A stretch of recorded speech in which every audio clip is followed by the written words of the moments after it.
দ্বাদশ সংসদ নির্বাচনে চূড়ান্ত হয়েছে প্রার্থী তালিকা। ভোটাররা উন্মুখ নতুন জনপ্রতিনিধি নির্বাচনের অপেক্ষায়। পাড়া মহল্লায় বইছে ভোটের হাওয়া। ২১ টেলিভিশনের নিয়মিত আয়োজনে আজ জানাচ্ছি কুমিল্লা সংসদীয় আসনে ভোটারদের ভাবনা আর প্রত্যাশার খবর।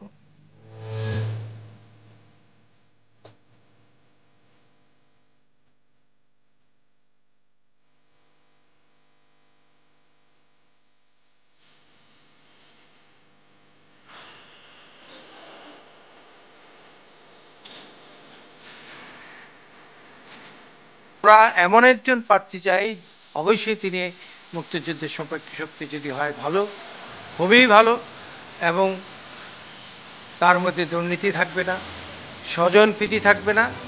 তিনি মাটি মানুষকে ভালোবাসবেন, তার জনগণকে ভালোবাসবেন এবং উন্নয়নের উপকার হিসেবে তিনি দেশকে এগিয়ে নিয়ে যাবেন। 15 বছরের ধারাবাহিকতায় এই পর্যন্ত যে পরিমাণ উন্নয়ন অগ্রগতি হয়েছে, আমার মনে হয় যে আরও কিছু সময় বা আরেকটা সেশন যদি এই গভর্নমেন্ট কন্টিনিউ করে তাইলে হয়তো উন্নয়নের যে ধারাবাহিকতাটা ওইটা আরেকটু বেগবান হবে। দীর্ঘ 6 মাস পরে গতকালকে আমার শখ যে 1 কেজি গরুর মাংস নেওয়ার জন্য আমি রাজগঞ্জ বাজার গেছিলাম। 1 কেজি গরুর মাংস নিয়েছি। এই দ্রব্যমূল্য খুব নিয়ন্ত্রণে আনে, এটাই আমরা চাই।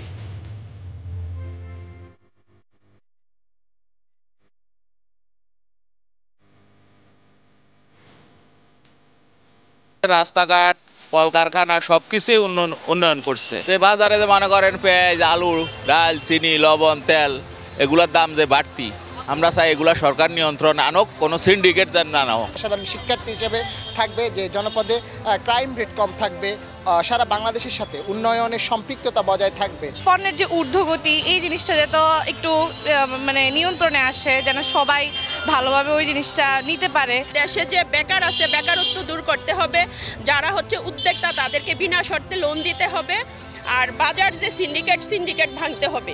আমরা সাধারণ গরিব মানুষ, আমরা জানি মানে ন্যায্য মূল্যে খাইতে পারি। যে সরকার ক্ষমতাটা আসে এসে সেই সরকারই আমরা চাই। আমরা দিন এনে দিন খাই, ভালো একটা সরকার চাই। আমরা ভালো প্রার্থী ভালোভাবে কুমিল্লা শহর চালাতে পারবে তাকে দেখতে চাই। নিজের ভোট নিজে দিতে পারবো, সেটাই প্রত্যাশা করি।